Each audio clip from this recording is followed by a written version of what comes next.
ಬೋಸೋಡಿ ಯಾರ್ರಿ ಬೋಸೋಡಿ ಯಾರ್ರಿ ಬೋಸೋಡಿ ಯಾರು ಹೆಣ್ಮಕ್ಳ ಗತಿ ಏನ್ರಿ? ಹಾಂ, ಊರ ಹೆಸರು ಗೊತ್ತಾ? ಬೋಸುಡಿ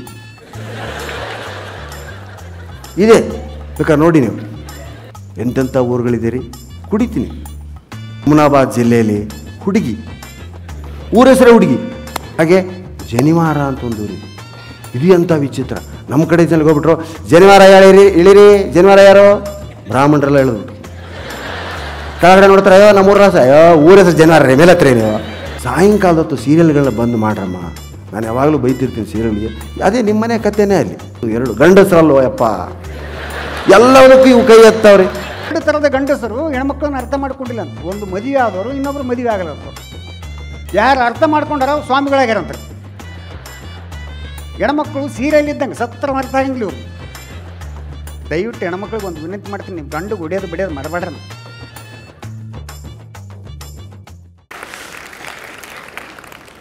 ಕೆಲವು ಸಂದರ್ಭಗಳಲ್ಲಿ ಹೆಂಡತಿಯನ್ನಾದರೂ ನಂಬಬಹುದು, ಅಪರಿಚಿತರನ್ನು ನಂಬಲಾಗದು. ನಿಧಾನಕ್ಕೆ ಯೋಚನೆ ಮಾಡ್ರಿ. ತಡರಾತ್ರಿಯವರೆಗೂ ಬಾರ್ನಲ್ಲಿರುವ ಗಂಡಸರಿಗೆ ಎರಡು ಕಾರಣಗಳಿರುತ್ತವೆ. ಲೇಟ್ ನೈಟ್ ಬಾರ್ನಲ್ಲಿ ಯಾರು ಇರ್ತಾರೆ ಅಂದರೆ ಅವರಿಗೆ 2 ರೀಸನ್ಸ್ ಇರ್ತಾವೆ. ಏನು? ಮನೆಯಲ್ಲಿ ಹೆಂಡತಿ ಇಲ್ಲ ಎಂಬುದು, ಎರಡನೆಯದು ಇದ್ದಾಳೆ ಎಂಬುದು. ಸಮಾಜದಲ್ಲಿ ವೇಶ್ಯರು ಡಾಕ್ಟರ್ಗಳು ಇರುತ್ತಾರೆ. ಸಮಾಜದಲ್ಲಿ ವೇಶ್ಯರು ಡಾಕ್ಟರ್ಗಳು ಇರಲೇಬೇಕು. ಅವರಿದ್ದಾರೆ ಎಂದ ಮಾತ್ರಕ್ಕೆ ಅವರ ಬಳಿಗೆ ಹೋಗಲೇಬೇಕೆಂಬ ಕಾನೂನಿಲ್ಲ. ಸಂಶೋಧನೆಗಳ ಪ್ರಕಾರ ನಿಮ್ಮ ಹೆಂಡತಿ ದಪ್ಪಗಿದ್ದರೆ ಅದು ಮಾರಕವಾಗಬಲ್ಲದು. ನೀವು ಅದನ್ನು ಅವರಿಗೆ ಹೇಳಿದಾಗ ಮಾತ್ರ. ಹೌದಾ? ನೋಡಿ, ಇಂಥ ಆಡಿಯನ್ಸ್ ಸಿಗಲ್ಲ ಅಂತ ಹೇಳೋದು ಅದಕ್ಕೆ ನಾನು.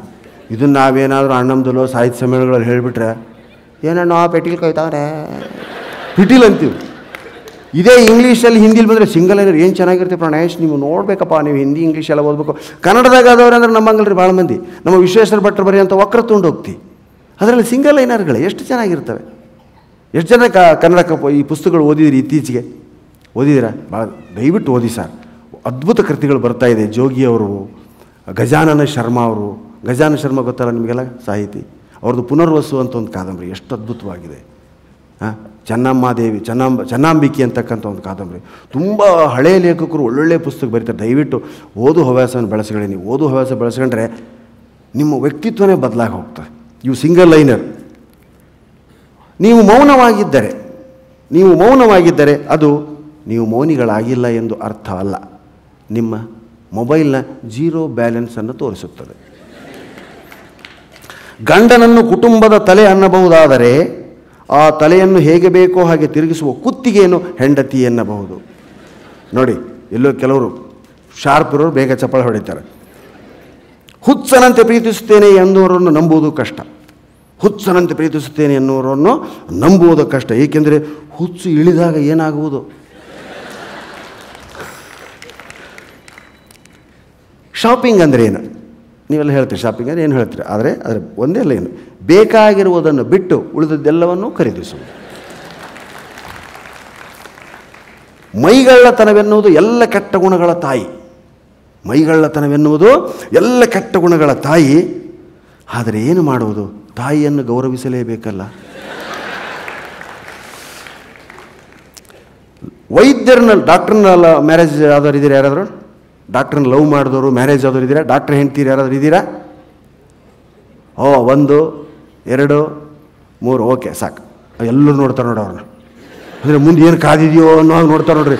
ಇದೆ ಅಂಥದ್ದೇನಿಲ್ಲ, ಅಂಥದ್ದೇನಿಲ್ಲ. ವೈದ್ಯರನ್ನು ಲವ್ ಮಾಡಿದಾಗ ಆಗುವ ಸಮಸ್ಯೆ ಅಂದರೆ ಅವರ ಲವ್ ಲೆಟ್ರನ್ನು ಓದುವುದು ಕಷ್ಟ. ಆ ಕಷ್ಟ ಬಂದಿದ್ದರೆ ನಾನು ಅನೇನೂ ಮಾಡಲಾರೆ. ನಿಜ ರೀ, ಗೋಲ್ಡ್ ಮೆಡಲಿಸ್ಟ್ ಇರ್ತಾರೆ ರೀ ಡಾಕ್ಟ್ರುಗಳು. ಅದು ಏನು ಪ್ರಿಸ್ಕ್ರಿಪ್ಷನ್ ಬರೀತಾರೆ ರೀ, ಓದೋಕ್ಕಾಗತ್ತಾ? ಅಂತ ಮಾತ್ರ ಬರೆದಿರ್ತಾರೆ. ಮಂಗ್ಯಾನ ಮಗನೋ ಅದು, ಮಂಗನ ಮಗನೋ ಅದನೋ, ಮೂಢ ಅಂತನೋ, ಎಲ್ಲ ಅಂತ ಬರೋದು. ಮುಂದೆ ಹಿಂಗೆ ಹಾರ್ಟ್ ಲೈನ್ ಇರ್ತಾವಲ್ಲ, ಇದರಲ್ಲಿ ಬರೋದು. ಆ ಥರ ಅದು ಯಾರಿಗೂ ಅರ್ಥ ಆಗಲ್ಲ ರೀ. ಅರ್ಥ ಆಗ್ತಕ್ಕಂಥ ಏಕೈಕ ಶಬ್ದ ಬ್ರಹ್ಮ ಯಾರು? ಮೆಡಿಕಲ್ ಶಾಪ್ನವ್ನು. ಬಡ್ಡಿ ಮಗ ಅವನು ಎಂಥ ಜಾಣರಿ ಅವನು. ಅವ್ನು ನಮ್ಮ ಹಣೆ, ನಾನು ಒಂದು ಸಾರಿ ಮೆಡಿಕಲ್ ಶಾಪ್ನಲ್ಲಿ ಏನಪ್ಪ ಆ ಡಾಕ್ಟ್ರ್ ಬರೆದಿದ್ದೆಲ್ಲ ಓದ್ತಿ ಅಂತ. ಹೌದಾ? ಓದ್ತೀನಿ ಸರ್, ನನ್ನ ಹಣೆಯಲ್ಲಿ ಏನು ಬರೆದಿದೆ ಓದೋ. ಯಾಕಂದರೆ ಬ್ರಹ್ಮಲಿಪಿ ಅಂದ್ರೆ ಅವ್ರದ್ದೇ. ಹೀಗೆ ಹಳ್ಳಿ ಹೋಗಿದ್ದವನು ಡಾಕ್ಟ್ರು ಎಲ್ಲ ನೋಡಿರೋನಿಗೆ ಸರಿ ಬೆಲ್ಲ ಬರ್ಕೊಟ್ರು, ಹಿಂದೆ ಮುಂದೆ ಎಲ್ಲ ಬರೆದ್ರು. ಪಾಪ ಅದನ್ನು ತಗೊಂಡು ಹೋದ. ಸಾಯಂಕಾಲದವರೆಗೂ ಅಡ್ಡಾಡಿ ಸಾಯಂಕಾಲ ಬಂದ. ಡಾಕ್ಟ್ರೇ, ಮೇಲ್ಗಡೆ ಪೇಜಲ್ಲಿ ಬರೆದಿಲ್ಲ 3 ಟ್ಯಾಬ್ಲೆಟ್ ಸಿಕ್ಕು, ಹಿಂದ್ಗಡೆ ಬರೆದಿರೋದು 2 ಸಿಗಲಿಲ್ಲ ಸರ್. ತಲೆ ಚಚ್ಕೊಂಡು ಡಾಕ್ಟ್ರು, ಬಡ್ಡಿ ಮಗನೇ ಪೆನ್ ಮೂಡಲಿಲ್ಲ ಅಂತ ಗೀಚಿದ್ದು. ಅದು ಪೆನ್ನು ಮೂಡಲಿಲ್ಲ ಅಂತ ಗೀಚಿದ್ದ ಡಾಕ್ಟ್ರೇ. ಅವ್ನು ಮೆಡಿಕಲ್ ಶಾಪ್ನ ನಾಳೆ ತುಮಕೂರಿಂದ ತರಿಸ್ಕೊಡ್ತೀನಿ ನಾನು ಸರ್.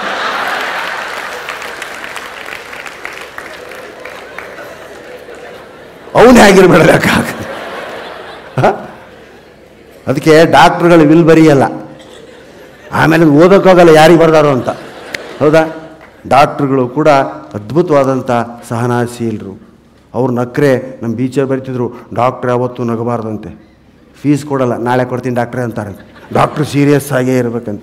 ವೈದ್ಯೋ ನಿನ್ನೆ ತಾನೇ ನಾವು ಡಾಕ್ಟ್ರ್ ಕಾರ್ಯಕ್ರಮಕ್ಕೆ ಹೋಗಿದ್ವಿ. ಒಂದು ಡಾಕ್ಟ್ರಿಗೆ ನಮ್ಮ ಕನ್ನಡಪ್ರಭ ಮತ್ತು ಯಾವ ಸುವರ್ಣ ಟಿ ವಿಯವರು 25 ಜನ ಡಾಕ್ಟ್ರಿಗೆ ಸನ್ಮಾನ ಮಾಡಿದ್ರು. ಅವರೆಲ್ಲ ಹಳ್ಳಿಗಳಲ್ಲಿ ಕೆಲಸ ಮಾಡೋಂಥವ್ರು, ರೋಗಿಗಳನ್ನು ದೇವರಂತ ತಿಳ್ಕೊಂಡವ್ರು. ಇಲ್ಲಿ ಡಾಕ್ಟ್ರುಗಳು ಕೆಲವೇ ಜನ ಮೋಸ್ಟ್ಲಿ ಅವರು ಪ್ರಾಕ್ಟೀಸ್ ಟೈಮ್, ಇದು ಸಂಡೇ ಎಲ್ಲರಿಗೂ ರಜೆ ಅಲ್ವಾ, ಆದರೂ ಕೆಲವರು ಬಂದಿದ್ದಾರೆ, ಭಾಳ ಸಂತೋಷ. ಹಾಗೆ ಎಲ್ಲ ದಿನವೂ ಒಂದೇ ಆಗಿರುವುದಿಲ್ಲ. ನೋಡಿ, ಅರ್ಥ ಮಾಡ್ಕೊಳ್ಳಿ, ಎಲ್ಲ ದಿನವೂ ಒಂದೇ ಆಗಿರುವುದಿಲ್ಲ. ನೀವು ಇಂದು ಪಾರಿವಾಳವಾಗಿದ್ದರೆ ನಾಳೆ ಪ್ರತಿಮೆಯಾಗಬಹುದು. ಅರ್ಥ ಆಯ್ತಾ? ಹೆಂಗಸರ ದೇಹದ ಬಲಿಷ್ಠ ಭಾಗವೆಂದರೆ ಯಾವುದು? ಗದ್ದಕ್ಕೆ ಬೀಳಬೇಡ್ರಿ. ಹೆಂಗಸರ ದೇಹದ ಬಲಿಷ್ಠ ಭಾಗ ಅವರ ಕಿರುಬೆರಳು. ಇದರಿಂದಲೇ ಅವರು ಎಲ್ಲರನ್ನೂ ಆಡಿಸುತ್ತಾರೆ. ಹಾಗೆ ಬೆರಳುಗಳಿರುವುದು ಉಂಗುರಕ್ಕೆ ಮಾತ್ರ ಎಂದೇನಲ್ಲ. ಗೊತ್ತಿದ್ದರೂ ಎಲ್ಲರೂ ಬೆರಳಿಗಿಂತ ಉಂಗುರಕ್ಕೆ ಪ್ರಾಧಾನ್ಯತೆಯನ್ನು ಕೊಡುತ್ತಾರೆ. ನೋಡಿ, ಸಣ್ಣ ಸಣ್ಣ ಲೈನ್ಗಳಲ್ಲಿ ಎಷ್ಟು ಅದ್ಭುತವಾಗಿರ್ತಕ್ಕ. ಅದಕ್ಕೆ ಕನ್ನಡನ ನಾವು ಓದಲ್ಲ ಸಾರ್ ಅಂತ ಯಾರು ಅನ್ಬೇಡಿ. ದಯವಿಟ್ಟು ಕನ್ನಡ ಕಾದಂಬರಿಗಳು ಓದ್ರಿ, ಕನ್ನಡದ ಚುಟುಕು ಸಾಹಿತ್ಯಗಳನ್ನು ಓದ್ರಿ. ಹಾಗೆ ಕೆಲ ಗಂಡಸರ ಸಂಕಟ ವಿಚಿತ್ರವಾಗಿರುತ್ತದೆ. ಕೆಲವು ಗಂಡಸರ ಸಂಕಟ ವಿಚಿತ್ರವಾಗಿರುತ್ತದೆ. ಹೆಂಡತಿಯ ಮೇಕಪ್ ಖರ್ಚು ಭರಿಸಲಾಗುವುದಿಲ್ಲ. ಹೆಂಡತಿಯ ಮೇಕಪ್ ಖರ್ಚು ಭರಿಸಲಾಗುವುದಿಲ್ಲ. ಆದರೆ ಮೇಕಪ್ಗೆ ಖರ್ಚು ಮಾಡದಿದ್ದರೆ ಹೆಂಡತಿಯನ್ನೇ ಸಹಿಸಲಾಗುವುದಿಲ್ಲ. ನಗರಮ್ಮ ಈ ಹೆಣ್ಮಕ್ಳು ನೋಡೋಣ. ಈಗ ನಗಲ್ಲ ನೋಡ್ರಿ. ಸಂಬಂಧಗಳು ಬೀಜಗಣಿತವಿದ್ದಂತೆ ಆಗಾಗ ಎಕ್ಸ್ ನೆನಪಾಗುತ್ತದೆ, ವೈ ಎಂಬ ಪ್ರಶ್ನೆ ಹೇಳುತ್ತದೆ. ಹೌದಾ? Very good. ದುಡ್ಡಿಗಾಗಿ ಮದುವೆಯಾಗಬಾರದು. ಯಾರು? ದುಡ್ಡಿಗಾಗಿ ಮದುವೆಯಾಗಬಾರದು. ಏಕೆಂದರೆ ಅದಕ್ಕಿಂತ ಕಡಿಮೆ ಅಪಾಯದಲ್ಲಿ ಬ್ಯಾಂಕಿನಲ್ಲಿ ಸಾಲ ಸಿಗುತ್ತದೆ. ಮನುಷ್ಯ ಕಂಡುಹಿಡಿದ ಮೊಟ್ಟ ಮೊದಲ ವೈರ್ಲೆಸ್ ಟೆಕ್ನಾಲಜಿಗೆ ಏನಂತ ಹೆಸರು ಗೊತ್ತಾ ನಿಮಗೆ? ಮನುಷ್ಯ ಕಂಡುಹಿಡಿದ ಮೊಟ್ಟ ಮೊದಲ ವೈರ್ಲೆಸ್ ಟೆಕ್ನಾಲಜಿಗೆ ಫ್ಲೈಯಿಂಗ್ ಕಿಸ್ ಎಂದು ಕರೆಯಬಹುದು. ಒಂದು ಆಫೀಸಿನ ಎಲ್ಲ ಸಿಬ್ಬಂದಿಯು ಮೈಮುರಿದು ಚೆನ್ನಾಗಿ ಕೆಲಸ ಮಾಡಿದರೆ ಬಾಸ್ ಪ್ರತಿ ವರ್ಷ ಮುಂದಿನ ನಾನು ಹೇಳಲ್ಲ. ಒಂದು ಆಫೀಸಿನ ಎಲ್ಲ ಸಿಬ್ಬಂದಿ ಮೈಮುರಿದು ಚೆನ್ನಾಗಿ ಕೆಲಸ ಮಾಡಿದರೆ ಬಾಸ್ ಪ್ರತಿ ವರ್ಷ ಹೊಸ ಹೊಸ ಕಾರನ್ನು ಕೊಳ್ಳಬಹುದು. ಹುಲಿಯನ್ನು ನಿಮ್ಮ ಸ್ನೇಹಿತ ಎಂದು ಭಾವಿಸಬಹುದು. ಹುಲಿಯನ್ನು ನಿಮ್ಮ ಸ್ನೇಹಿತ ಎಂದು ಭಾವಿಸಬಹುದು. ಅದು ಪಂಜರದ ಒಳಗಿದ್ದಷ್ಟು ಹೊತ್ತು. ಹೆಂಡತಿಗೆ ಗಿಫ್ಟ್ ಖರೀದಿ ಮಾಡುವಾಗ ರಸೀದಿ ಪಡೆಯುವುದನ್ನು ಮರೆಯಬೇಡಿ. ಹೆಂಡತಿಗೆ ಗಿಫ್ಟ್ ಖರೀದಿ ಮಾಡುವಾಗ ರಸೀದಿ ಪಡೆಯುವುದನ್ನು ಮಾತ್ರ ಮರೆಯಬೇಡಿ. ಏಕೆಂದರೆ ಆಕೆ ಅದನ್ನು ವಾಪಸ್ ಮಾಡಿ ಬರಲು ಅದು ಬೇಕು. ನೋಡಿ, ಎಷ್ಟು ನಗ್ತಿದ್ದೀರಿ ಅಂದರೆ ಎಲ್ಲರಿಗೂ ಅನುಭವ ಇದೆ ಅಂತ ಇದರಿಂದ ಅರ್ಥ ಆಗ್ತದೆ ಸ್ನೇಹಿತರೆ. ಹೀಗೆ ಹಾಸ್ಯಕ್ಕೆ ಇಂಥದೇ ವಸ್ತು ಅಂತಿಲ್ಲ. ನಮ್ಮ ಮಾತುಗಳೆಲ್ಲ ಕೇಳೋದಕ್ಕೆ ನಿಮಗೋಸ್ಕರ ನಾನು ಕೆಲವುಗಳನ್ನ ಬರ್ಕೊಂಬಂದೆ ಇವತ್ತು. ಬಾಳೆಹಣ್ಣು ತಿಂದರೆ ಎಲುಬುಗಳು ಗಟ್ಟಿಯಾಗುತ್ತದೆ, ನಿಜ. ಬಾಳೆಹಣ್ಣು ತಿಂದರೆ ಎಲುಬು ಗಟ್ಟಿ. ಅದೇ ಬಾಳೆಹಣ್ಣಿನ ಮೇಲೆ ಸಿಪ್ಪೆ ಮೇಲೆ ಕಾಲಿಟ್ಟರೆ ಅವೇ ಎಲುಬು ಪುಡಿ ಪುಡಿ. ಹೀಗೆ ಜೀವನದಲ್ಲಿ ಹಾಸ್ಯಕ್ಕೆ ಇಂಥದೇ ವಸ್ತು ಇಲ್ಲ ಅಂತ ಹೇಳ್ತಾ ಭಾಳಷ್ಟು ಜನ ಬಂದಿದ್ದೀರಿ ಇಲ್ಲೇ. ಇವೆಲ್ಲ ಸ್ವಲ್ಪ ಹೊಸದು. ಈ ಥರ ಆಡಿಯನ್ಸ್ ಬಿಟ್ಟರೆ ಬೇರೆ ಕಡೆ ನಮಗೆ ಇವನು ಹೇಳೋಕ್ಕಾಗಲ್ಲ. ಹೀಗಾಗಿ ಕೆಲವನ್ನು ನಿಮ್ಮ ಮೇಲೆ ಪ್ರಯೋಗ ಮಾಡಿದೆ ಇವತ್ತು ಅಂದ್ಕೊಳ್ಳಿ. ಇದಕ್ಕೆ ನೀವು ನಕ್ಕುದು ನೋಡಿ ನಾನು ಬೇರೆ ಕಡೆ ಇವನ್ನು ಬಳಸ್ಬೋದು ಅಂತ ಭಾವಿಸಿದ್ದೀನಿ. ಇಲ್ಲಿ ಎಲ್ಲ ಊರುಗಳ ಜನ ಇದ್ದೀರಿ. ಕರ್ನಾಟಕದಲ್ಲಿ ಊರುಗಳ ವೈಶಿಷ್ಟ್ಯ ಕೂಡ ಒಂದು. ಎಂತೆಂಥ ಊರುಗಳಿದ್ದೀರಿ. ಕುಡಿತೀನಿ. ಏನು ಕುಡಿತಾನೆ? ಕುಡಿತೀನಿ ಅಂತ ಒಂದು ಊರಿದೆ. ಟಿಕೆಟ್ ಅಂತ ಬಂದ ಕಂಡಕ್ಟ್ರು. ಕುಡಿತೀನಿ. ಬಸ್ಸಲ್ಲಿ ಕುಡ್ದೇ ಇರೋ ಹಾಗಿಲ್ಲ. ಕೆಳಗಡೆ ಇಳಿದು ಕುಡಿತೀನಿ ಕೊಡಿ ಸರ್. ಒಂದು ಬಳ್ಳಾರಿ ಜಿಲ್ಲೆಯಲ್ಲಿ ಕುಡಿತೀನಿ ಅಂತ ಒಂದು ಊರಿದೆ, ಅದು ಕುಡಿತೀನಿ. ಇನ್ನೊಂದು ಬಸ್ಸು ಎಲ್ಲಿಗೆ? ತಿಂತೀನಿ. ಏನು ತಿಂತೀಯ ಬಡ್ಡಿ ಮಗನೇ, ನಾನು ತಿಂತೀಯ, ಟಿಕೆಟ್ ತಗ. ಅಯ್ಯೋ ತಿಂತೀನಿ ರೀ. ಲಿಂಗಸ್ಗೂರು ಹತ್ರ ತಿಂತಿಣಿ ಅಂತ ಒಂದು ಊರಿದೆ, ಹೌದಾ? ಆ ಊರಿಗೆ ಸಂಬಂಧಪಟ್ಟರೆ ಯಾರಾದರೆ ದಯವಿಟ್ಟು ಚಪ್ಪಾಳೆ ಬಡೀರಿ, ಒಬ್ಬರು ಇಬ್ಬರು. ಇನ್ನೊಂದಿದೆ ಸರ್, ಹುಮನಾಬಾದ್ ಜಿಲ್ಲೆಯಲ್ಲಿ ಹುಡುಗಿ, ಊರ ಹೆಸರೇ ಹುಡುಗಿ, ತಪ್ಪಲ್ಲ ಇರಲಿ. ಅವ್ರಿಗೆ ಕಂಡಕ್ಟ್ರು ಹುಡುಗಿಯಾರೇ ಹುಡುಗಿಯಾರೇ ಹುಡುಗಿಯಾರೇ ಹುಡುಗಿಯಾರೇ ಅಂತ ಬಸ್ ತಪ್ಪಿಸ್ಕೊಂಡ್ಬಿಟ್ರೆ ಆ ಟೆಂಪೋದವನು 5 ರೂಪಾಯಿಗೊಂದು ಹುಡುಗಿ, 5 ರೂಪಾಯಿಗೊಂದು ಹುಡುಗಿ, 5 ರೂಪಾಯಿಗೊಂದು ಹುಡುಗಿ. ಮನೆ ಮನೆ ತಿರುಗಿದ್ರೇ ಹುಡುಗಿರು ಸಿಗ್ತಾ ಇಲ್ಲ, ಕನ್ಯೆಗಳು ಸಿಗ್ತಾ ಇಲ್ಲ ಇವತ್ತು. ಅಂಥದ್ರಲ್ಲಿ ಬಡ್ಡಿ ಮಗ 5 ರೂಪಾಯಿಗೊಂದು ಹುಡುಗಿ ಅಂತ ಕೂಗ್ತಿರ್ತಾನೆ. 4-5 ಜನ ಒಂದು 20 ಕೊಡ್ರಿ ಅಂತ ಬಂದರು. ಇದು ಊರಿನ ವೈಶಿಷ್ಟ್ಯ. ಹಾಗೆ ಬಾಚಣಿಗೆ ಅಂತ ಒಂದು ಊರಿದೆ, ಬಾಚಣಿಗೆ ನಾವು ಮೊನ್ನೆ ತನ ನೋಡಿದ್ವಿ. ಹಾಗೆ ಜನಿವಾರ ಅಂತ ಒಂದು ಊರಿದೆ. ಇದು ಎಂಥ ವಿಚಿತ್ರ. ನಮ್ಮ ಕಡೆ ಜನಕ್ಕೆ ಹೋಗ್ಬಿಟ್ರು, ಜನಿವಾರ ಹೇಳಿರಿ ಇಳಿರಿ, ಜನಿವಾರ ಯಾರೋ ಬ್ರಾಹ್ಮಣರೆಲ್ಲ ಹೇಳಿದ್ಬಿಟ್ರು. ಕೆಳಗಡೆ ನೋಡ್ತಾರೆ, ಅಯ್ಯೋ ನಮ್ಮೂರ ರಾಸ, ಅಯ್ಯೋ ಊರ ಹೆಸರು ಜನಿವಾರ ರೀ, ಮೇಲೆ ಹತ್ರ ನೀವು. ಶಿವದಾರ ಅಂತ ಒಂದು ಊರಿದೆ, ಜನಿವಾರ ಶಿವದಾರ.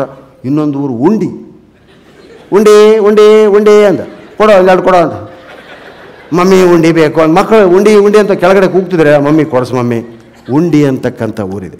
ಹಾಗೆ ಮಂಕಿ, ಮಂಕಿ ಯಾರ್ರೀ, ಮಂಕಿ ಯಾರ್ರೀ, ಯಾರು ಒಪ್ಕೊಂಡು ಇಳಿತಾರೆ?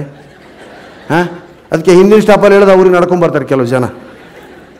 ಇಲ್ಕಲ್, ಇಲ್ಕಲ್ ಅವ್ರು ಇದ್ದೀರಾ ಇಲ್ಲಿ? ಇಲ್ಕಲ್. ನೆಕ್ಸ್ಟ್ ಊರು ತುಂಬ, ಮುಂದಿನ ಊರು ಕರಡಿ. ನೋಡಿ 5-5 ಕಿಲೋಮೀಟ್ರ್ 8-8 ಕಿಲೋಮೀಟ್ರ್ ಅಂತರದಲ್ಲಿ ಇಲ್ಕಲ್, ತುಂಬ, ಕರಡಿ. ಇದನ್ನು ಕಂಡಕ್ಟರ್ ಏನು ಕೂಗ್ತಿರ್ತಾನೆ, ಇಲ್ಕಲ್ ತುಂಬ ಕರಡಿ, ಇಲ್ಕಲ್ ತುಂಬ ಕರಡಿ, ಇಲ್ಕಲ್ ತುಂಬ ಕರಡಿ. ಬೆಂಗಳೂರು, ಅಯ್ಯೋ ಇಲ್ಕಲ್ಲಲ್ಲಿ ಇಳಿಯೋದು ಬೇಡ ಕಣೆ, ಕರಡಿ ಇದೆ ಅಂತೆ, ಊರೊಳಗಡೆ ಬಿಟ್ಕೊಂಡಿದ್ದಾರೆ ಕರಡಿನ. ಅದರಲ್ಲಿ ಬೆಂಗಳೂರು ಜನರಿಗೆ ಎಲ್ಲ ಭಯ ರೀ. ನಮ್ಮೂರುಗಳಲ್ಲಿ ರಾತ್ರಿ 11:30-12 ಗಂಟೆಗೆ ಟಿ ವಿಗಳು ಇಲ್ಲದೆ ಇರೋ ಕಾಲದಲ್ಲಿ ಹೆಣ್ಮಕ್ಳೆಲ್ಲ ಕೂತು ಹರಟೆ ಹೊಡಿತಿದ್ರು. ಕುಡಿದು ಗಂಡಸರು ಮನೆಗೆ ತೂರಾಡ್ಕೊಂಬರೋದು ಕಷ್ಟ ಆಗಿತ್ತು.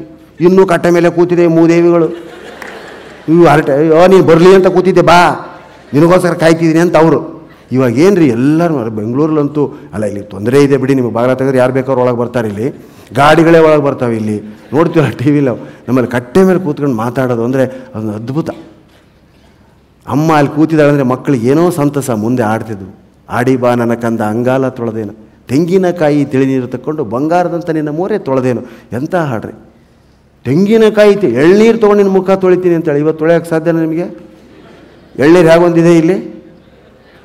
ಹಾಂ, 40-45 ರೂಪಾಯಿ ಒಂದು 10 ಎಳ್ನೀರು ಬೇಕು ಅವ್ನು ಮುಖ ತೊಳೆಯೋಕ್ಕೆ. ಹಾಂ, ಹಾಗೆ ಇಲ್ಕಲ್ ತುಂಬ ಕರಡಿ. ಇನ್ನೊಂದು ಬಾದಾಮಿ ಕೊಡ್ರಿ ಅಂತಾರೆ ಬಸ್ಸಲ್ಲಿ, ಬಾದಾಮಿ ಕೊಡ್ರಿ. ನಾನೇನು ಅಂಗಡಿ ಇಟ್ಟಿನ ಬಾದಾಮಿ ಕೊಡೋಕ್ಕೆ? ಬಾದಾಮಿ ಊರು.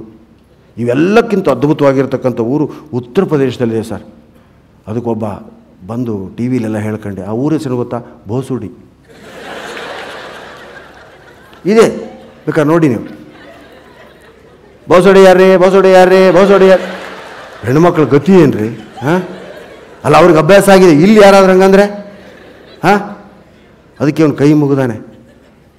ಆ ಊರು ಕೆಲವರು ಸುಮ್ಮನೆ ಮೆಲ್ಗೆ ಅಂತ ಟಿಕೆಟ್ ತರ್ತಾರೆ. ಆದ್ರೆ ಕಂಡಕ್ಟರ್ ಹೇಳ್ತಾರೆ, ನಾನು ಬಂದ ತಕ್ಷಣ ಇಳಿತೀನಿ, ಕೂಗಬೇಡಿ ಅಂದ್ರೆ ಅವ್ನು ಬಿಡಲ್ಲ. ಬೋಸಡಿ ವಾಲ ಕಾನ ಉದ್ರೋ, ಬೋಸಡಿ ವಾಲ ಕಾನ ಉದ್ರೋ. ಅದಕ್ಕೆ ಆ ವ್ಯಕ್ತಿ ಕೈ ಮುಕ್ಕೊಂಡು, ಯೋಗಿ ಆದಿತ್ಯನಾಥ ಯೋಗಿಯವರೇ, ಎಲ್ಲ ಊರುಗಳನ್ನ ಚೇಂಜ್ ಮಾಡಿರಿ, ನಮ್ಮೂರ ಹೆಸರು ಒಂದು ಸ್ವಲ್ಪ ಚೇಂಜ್ ಮಾಡಿರಿ, ಬೋಸಡಿಯನ್ನು ತೆಗೆಸ್ರಿ. ಹಾಂ, ನೋಡಿ, ಊರು, ನಮ್ಮ ಸುತ್ತಲ ವಾತಾವರಣ, ಮನೆಯ ಮುಂದಿನ ಪರಿಸರ, ಇವೆಲ್ಲವುಗಳಿಂದ ಹಾಸ್ಯ ಹುಟ್ಟುತ್ತಿರ್ತದೆ, ನಾವು ಗಮನಿಸಲ್ಲ. ನಮ್ಮ ಭಾಗದ ಜನ ಓಣಿಲೆಲ್ಲ ಮಾತಾಡೋದು. ನೀವು ಬೆಂಗಳೂರಲ್ಲಂತ ಬಿಡಿ, ನೀವು ಆ ಕಡೆ ಬಂದಾಗ ದಯವಿಟ್ಟು ಸಾಯಂಕಾಲದ ಹೊತ್ತು ಸೀರಿಯಲ್ಗಳನ್ನ ಬಂದು ಮಾಡ್ರಮ್ಮ. ನಾನು ಯಾವಾಗಲೂ ಬೈತಿರ್ತೀನಿ ಸೀರಿಯಲ್ಗೆ. ಅದೇ ನಿಮ್ಮ ಮನೆ ಕಥೆನೇ ಅಲ್ಲಿ. ಅದರಲ್ಲಂತೂ ಅತ್ತೇನ ದ್ವೇಷಿಸೋದು, ಹೆಂಡ್ತಿನ ದ್ವೇಷಿಸೋದು, ಹಾಂ, ಗಂಡನ ದಬ್ಬಾಳಿಕೆ, ಇವೇ ಸೀರಿಯಲ್ಗಳೇ ಜಾಸ್ತಿ. ಅದ್ರ ಜೊತೆಗೆ ಅಡಿಗೆದು ನಾನು ಎಲ್ಲ ಕಡೆ ಹೇಳ್ತಿದ್ದೇನೆ. ನೀವು ಇಷ್ಟೆಲ್ಲ ಸೀರಿಯಲ್ ನೋಡ್ತೀರ, ಅದರಲ್ಲಿ ಮಧ್ಯಾಹ್ನ ಹೊಸ ರುಚಿ ಅಂತ ಬರುತ್ತೆ. ಅದನ್ನು ನೋಡಿ ಗಂಡ ಮಕ್ಕಳಿಗೆ ಮಾಡಿ ಬಡಿಸ್ತವ್ರು ಇದ್ದೀರಮ್ಮ, ಯಾವ್ದಾದ್ರು ಸ್ಪೆಷಲ್ ಐಟಮ್ ಸ್ವಲ್ಪ ಕೈ ಮೇಲೆತ್ತಿ. Very good, very good. 1-2 ಗಂಡಸರಲ್ವ ಯಪ್ಪ, ಎಲ್ಲದಕ್ಕೂ ಇವು ಕೈ ಎತ್ತವ್ರಿ. ಹಾಂ, ಇವು ಒಂದಾನೊಂದು ಕಾಲಕ್ಕೆ ಇಂದಿರಾ ಗಾಂಧಿ ಕಾಂಗ್ರೆಸ್ ಇದ್ದಾಗ ಹಂಗಾರಿ ಗಂಡು ಯಾವುದೇ ಎಲ್ಲವೂ ಕೈ ಎತ್ತದು. ಹಂಗೆ ಇದನ್ನು ನಾನು ಯಾವುದೇ ಊರಲ್ಲಿ ಕೇಳಿ ಗಂಡಸರೇ ಎತ್ತಾರೆ. ನನಗೆ ಅನುಮಾನ, ಇವರೇ ಅಡುಗೆ ಮಾಡಿ ಅವ್ರಿಗೆ ಬಡಿಸ್ತಾರೋ, ಅವ್ರು ಮಾಡಿ ಇವ್ರಿಗೆ ಬಡಿಸ್ತಾರೋ. ಯಾಕೆ ಹೇಳ್ತೀನಿ ಅಂತಂದ್ರೆ ಬಂಧುಗಳೇ, ನಾವು ಕಟಿಂಗ್ ಶಾಪಿಗೆ ಹೋಗಿ ಬಂದಮೇಲೆ ಜಳಕ ಮಾಡ್ತೀವಿ, ಇವ್ರು ಬ್ಯೂಟಿ ಪಾರ್ಲರ್ಗೆ ಹೋಗಿ ಬಂದ್ಮೇಲೆ ಜಳಕ ಮಾಡಂತ ಹೇಳ್ರಿ ಮೇಡಮ್. ಸಾಧ್ಯನೇ ಇಲ್ಲ. ಮಾಡ್ತಾರನ್ರಿ? ಮಾಡೋಕ್ಕಾಗಲಿ ಇವರು. ಇವು ಬ್ಯೂಟಿ ಪಾರ್ಲರ್ ಬಗ್ಗೆನೇ, ಮೇಕಪ್ ಬಗ್ಗೆನೇ ಭಾಳಷ್ಟು ಆಸೆ ಪಡೋದು. ಒಬ್ಬ ಗಂಡ ಹೆಂಡ್ತಿ ಕರ್ಕೊಂಡು ಬ್ಯೂಟಿ ಪಾರ್ಲರ್ಗೆ ಹೋಗಿದ್ನಂತ್ರಿ. ಮೊನ್ನೆ ವಾಟ್ಸಪ್ನ ಬಂದು ಬ್ಯೂಟಿ ಪಾರ್ಲರ್ಗೆ ಹೋಗ್ಯಾನ, ಗಂಡ ವೇಟಿಂಗ್ ರೂಮ್ನಾಗ ಹಾಲ್ನಾಗ ಕುಂತಾನೆ. ಹೆಂಡ್ತಿ ಬಂದು ರೀ ಬರ್ತೀರಾ ಅಂತ ಕೇಳಿದ್ರೆ ನಾ ಅಂಥವಲ್ಲ ನಂದಂತ. ತನ್ನ ಹೆಂಡ್ತಿ ನಂಬುದೇ ಪಲ್ಸೆ ಹಿಡ್ದಲ್ಲವ. ನಾ ಅಂಥವಲ್ಲರಿ, ನನ್ನ ಹೆಂಡ್ತಿ ಒಳಗದಳ ಅಂತ ಹೇಳೇನಂತಾವ. ಹಿಂಗಾಗೈತೆ ಬಂಧುಗಳೇ. ಬ್ಯೂಟಿ ಪಾರ್ಲರು, ಮೇಕಪ್, ಇದ್ರ ಬಗ್ಗೆನೇ ಅನೇಕ ಹಾಸ್ಯ ಪ್ರಸಂಗಗಳು ನಾವು ಮಾಡ್ಕೊತ ಹೋಗ್ಬೋದು ಬಂಧುಗಳೇ. ಭಾಳ ಜನ ಮದುವೆ ಆದವ್ರು ಬಂದಿರಿ, ಭಾಳ ಸಂತೋಷ. ಆದರೆ ಭಾಳ ಜನ ವಯಸ್ಸಾದವ್ರು ಕಾಣ್ಲಾಕತ್ತಾರೆ, ಭಾಳ ಸಂತೋಷ. ಅತ್ತಿ ಸೊಸಿ ಕೂಡಿ ಬಂದಿರ ನಿಮ್ಮ? ನೀವೊಂದು ಕೂಡಿ ಬರ್ತೀರಪ್ಪ. ಒಂದು ಸಲ ಏನಾಗಿತ್ತು ಅಂತಂದ್ರೆ, ಅತ್ತಿದವರು ಸೊಸಿದವರು ಟೂರ್ ಹೋಗಿದ್ರಂತ. 2 ಬಸ್ಸು, ಸೊಸಿದವ್ರದ ಕಡೆಕ ಅತ್ತಿದವ್ರದ ಕಡೆಕ ಬೇರೆ ಬೇರೆ. ಅತ್ತಿದವರು ಏನು ಮುಂದಿನ ಬಸ್ ಇತ್ತಲ್ರಿ, ಅದು ಮ್ಯಾಲಿಂದ ಕೆಳಗೆ ಬಿದ್ದುಬಿಡ್ತಂತ. ಅಷ್ಟು ಮಂದಿ ಅತ್ತಿದವ್ರು ಕಲಸಾದ್ರು, ತೀರ್ಕೊಂಡ್ಬಿಟ್ರು. ಒಬ್ಬಕ್ಕೆ ಸೊಸಿ ಅತ್ತಿ ಅತ್ತಿ ಅಂತೇಳಿ ಬಡದಾಡಿ ಅಳಕತ್ತಿದ್ಲು. ಅತ್ತಿ ಮೇಲೆ ಭಾಳ ಜೀವದಂಗೆ ಕಾಣಿಸ್ತದ, ಅದಕ್ಕೆ ಅಳಕತ್ತೇನು? ಇಲ್ಲ, ನಮ್ಮ ಅತ್ತಿ ಬಂದಿಲ್ಲ, ಅದಕ್ಕೆ ಅಳಕತ್ತಿನಲ್ಲ ಅಂತಾಕಿ. ನಮ್ಮ ಅತ್ತಿ ಬರ್ಲಾದಕ್ಕೆ ಅಳಕತ್ತೀನಿ ನಾನು, ನೀ ಕನ್ಫ್ಯೂಸ್ ಆಗ್ಯದ ನಿನಗೆ ಅಂತ ಹಾಕಿ ವಾದ್ರೆ ಹೋಗಿಬಿಡ್ತಿರ್ಲಿಲ್ಲ ನಾನು ಲೆಕ್ಕಕ್ಕೆ ಬಂಧುಗಳೇ. ಒಂದೊಂದು ಮಾತಿನಲ್ಲಿ ಹಾಸ್ಯದ ಬಂದು ಭಾಳ ಜನ ಗಂಡಸರು ಬಂದಿರಿ, ಭಾಳ ಸಂತೋಷ. ಗಂಡಸರಿಗೆ ನಿಜವಾಗಿ ಹೇಳ್ಬೇಕು, ಮದುವೆ ಆದವ್ರ ಜೀವನ ಕಾಶ್ಮೀರ ಇದ್ದಂಗಂತ. ಮದುವೆ ಆದವ್ರ ಜೀವನ ಕಾಶ್ಮೀರ ಇದ್ದಂಗೆ, ನೋಡ್ಲಕ್ಕೆ ಚಂದ್ರಿ, ಆತಂಕ ಬಹಳ. ಯಾವಾಗ ಏನಾಗ್ತದೆ ಚಪ್ಪಾಳೆ ತಟ್ರಿ.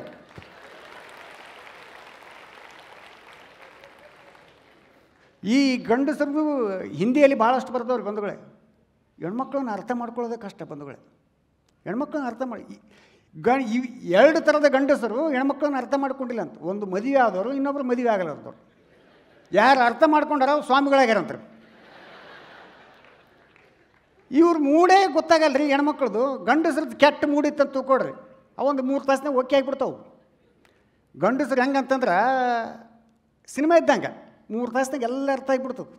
ಹೆಣ್ಮಕ್ಳು ಸೀರಿಯಲ್ ಇದ್ದಂಗೆ ಸತ್ರ ಅರ್ಥ ಆಗಂಗಿಲ್ಲ ಇವರು. ಇವು ಏನಾಗ್ತದೆ ಹೇಳ್ತೀನಿ ನಿಮ್ಗೆ. ಗಂಡ್ಮಕ್ಳು ಕೆಟ್ಟ ಮೂಡಿಗೆ ಹೆಣ್ಮಕ್ಳು ಕೆಟ್ಟ ಮೂಡಿಗೆ ಹೆಂಗೆ ಎಷ್ಟು ವ್ಯತ್ಯಾಸ ಅಂತಂದ್ರೆ ಬಂಧುಗಳೇ, ಗಂಡ್ಮಕ್ಳು ಕೆಟ್ಟ ಮೂಡಿ ನೋಡ್ರಿ, ಅವು ಸಾಮಾನ್ಯ ಜ್ವರ ಇದ್ದಂಗೆ ಅಂತ, ಅವ್ರ ಮೇಲೆ ಅಷ್ಟೇ ಪ್ರಭಾವ ಬೀರ್ತದೆ. ಹೆಣ್ಮಕ್ಳು ಕೆಟ್ಟ ಮೂಡ ಹೆಂಗಂತಂದ್ರೆ ಕರೋನಾ ಜ್ವರ ಇದ್ದಂಗೆ ಅಂತ, ಅಷ್ಟು ಮಂದಿ ಮೇಲೆ ಪ್ರಭಾವ ಬೀರ್ತದಂತ. ಮನೆ ವಾತಾವರಣ ಕೆಟ್ಟು ಹೋಗಿರ್ತಾರೆ ನೋಡ್ಬೇಕು ನೀವು.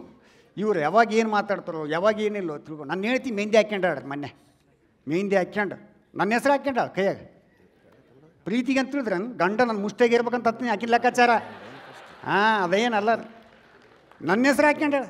ಏನೇನು ನನ್ನ ಹೆಸ್ರು ಹಾಕ್ಯಂಡಲ್ಲ, ನಿನ್ನ ಮೇಲೆ ಅಷ್ಟು ಪ್ರೀತಿ ಅದಂತಂದು. ನನಗೆಷ್ಟು ಪ್ರೀತಿ ಮಾಡ್ತೆ ಅಂದು. ನಾ ಏನು ಮೆಹಂದಿ ಹಾಕ್ಯಂಡಿಲ್ಲ, ಏನು ಹಾಕ್ಯಂಡಿಲ್ಲ. ನಾನು ಅಂದೆ, ನಾನು ಎದಿ ಸಿಳಿದ್ರೆ ನಿನ್ನ ಹೆಸ್ರು ಬರ್ತದೆ ಅಂದೆ. ನಾನು ಚಾಕು ತೊಗೊಂಡು ಬಂದು ಬಿದ್ದಾಡ್ರಿ. ಏನು ಅನ್ಬಾರ್ದ ಏನು ಗಂಡ್ಮಕ್ಳು. ಎಲ್ಲಿಯಾದ್ರು ನೋಡಮ್ಮ ನಡಿ, ಎಲ್ಲಿಯಾದ್ರು ನೋಡಮ್ಮ ನಡಿ, ಸುಮ್ಮನೆ ಏನೋ ಅಂದಿರ್ತೀವಿ ಖುಷಿಯಿಂದ. ನಾವು ಖುಷಿಯಿಂದ ಅನುಭವಿಸ್ರಿ ಬಂಧುಗಳೇ. ಅವು ಇತ್ತೀಚೆಗೆ ಏನಾಗ್ಯದ, ಹೆಣ್ಮಕ್ಳು ಭಾಳ ಗಂಡಿಗೆ ರ್ಯಾಶ್ ಆಗಿ ಮಾತಾಡಕತ್ತಾರೆ. ದಯವಿಟ್ಟು ಹೆಣ್ಮಕ್ಳಿಗೆ ಒಂದು ವಿನಂತಿ ಮಾಡ್ತೀನಿ, ನೀವು ಗಂಡಿಗೆ ಹೊಡಿಯೋದು ಬಿಡಿಯೋದು ಮಾಡಬೇಡ್ರಿ. ಪಾಪ ಅವು ಎದಿ ಹೊಡ್ಕೊಂಡು ಅವು ಮನೆ ಸಮೀಪ ಬಂದ ತಕ್ಷಣ ಎದಿ ಡಬಾ ಡಬಾ ಡಬಾ ಅಂತಿರ್ತಾವೆ. ಭಾಳ ಜನ ನಗ್ಲಕೈತಿರಿ ಗಂಡ್ಮಕ್ಳು. ನಿಮ್ಮ ಗೊತ್ತಾಗ್ತದೆ ನಾ ತ್ರಾಸು ಏನಾಗ್ಬೋದು ನಿಮ್ಮದು. ನಾನು ಅನುಭವಿಸ್ತೇವನೇ. ನಾನು 15 ದಿವ್ಸಕ್ಕೊಂದ್ಸಲ ಹೋಗ್ತೀನಿ, ಎದಿ ಡಬ ಡಬ ಅಂತಿದ್ದು ನನಗೆ. ನಿಮಗೆ ದಿವಸ ಹೋಗ್ತೀರಿ ಗಟ್ಟಿಯಪ್ಪ ನೀವು. ಅಪ್ಪ ಅಬ್ಬಾ ಪಾಪ ಪಾಪ ಹೆಂಗೆ ಇರ್ತಾರೋ ಏನು ತಿಳಿಯಾರ್ದಂಗೆ ಆಗೈತೆ. ಇವು ಮನ್ಯಾಗ ವಾತಾವರಣ ಭಾಳ ವಿಚಿತ್ರ ಇರ್ತದೆ ಬಂಧುಗಳು. ಇವು ಗಂಡದವ್ರನ್ನ ಹಂಗೆ ಇರ್ತಾವ್ರಿ. ಏಣತಿಗೆ ಕಾರ್ ತೊಗೋಬೇಕು ಅನಿಸಿತ್ತು. ಹುಟ್ಟಿದ ಹಬ್ಬಕ್ಕೆ ಏನು ಗಿಫ್ಟ್ ಕೊಡ್ತೀರಿ ಅಂತ ಕೇಳಿದ್ಲಾಕಿ. ನೀವೇನೈತೆ ಅದು ಕೊಡ್ತೀನಿ ಅಂತ ಗಂಡ ಪ್ರೀತಿಯಿಂದ. ನೀವೇನೈತೆ ಅದು ಕೊಡ್ತೀನಿ ಗಿಫ್ಟ್ ಅಂತಂದ. ಹೌದಾ, 0ಕ್ಕೆ ಇದ್ದದ್ದು ಒಮ್ಮಲಿಗೆ 80ಕ್ಕೆ ಆಗ್ಬೇಕು ನೋಡು ಅಂಥದ್ದು ಗಿಫ್ಟ್ ತೊಗೊಂಬರ್ಲಿಕ್ಕೆ. ಕಾರಣ ಲೆಕ್ಕಕ್ಕೆ ಇವ ಮರುದಿವ್ಸ ತೂಕದ ಮಷಿನ್ ತೊಗೊಂಬಂದ್ರಿ.